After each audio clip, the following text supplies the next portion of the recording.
নমস্কার দিদি। নমস্কার নমস্কার। কে বলছেন ভাই? আপনাকে খুব দুঃখের সাথে জানানো হচ্ছে যে আপনার একমাত্র সুপুত্রের অপহরণ করা হয়েছে।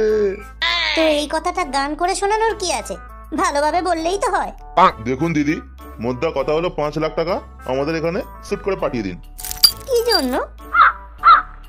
আপনি কি আমার সাথে টাইম পাস খেলছেন? বললাম তো এক্ষুনি যে আপনার ছেলেকে কিডন্যাপ করেছি, তার জন্য চাই। তোর 5 লাখ অনেক বেশি বলছো। তো আর কত বলবো? আরে দাদা, আরে আরে আপনি নিজেই ওর মুখটা দেখুন আর বলুন তো ও 5 লাখের যোগ্য?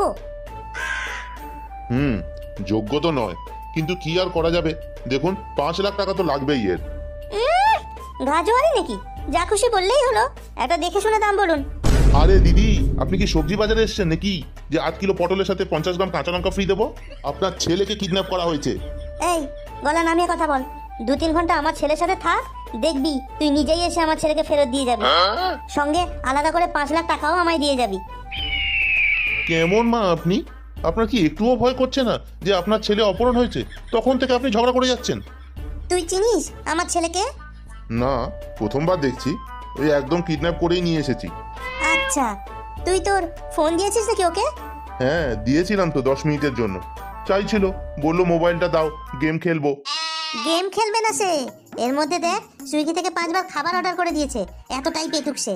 আর মিন্ত্রা থেকেও 5-6 বার ড্রেস অর্ডার করে শপিং করে নিয়েছে। তাছাড়া তোর মোবাইল থেকে ক্রেডিট কার্ড ইউজ করে শেয়ার মার্কেটে টাকা লাগিয়ে তোর সব টাকা উড়িয়ে দিয়েছে, বুঝলি? চল, ফোন রেখে ওকে তাড়াতাড়ি ঘরে দিয়ে যা, নাহলে তোর আরো খরচা বাড়িয়ে দেবে। আমার তো অনেক দিন আগে থেকেই সব টাকা লুটে নিয়েছে, হারামি একটা। ধ্যাৎ।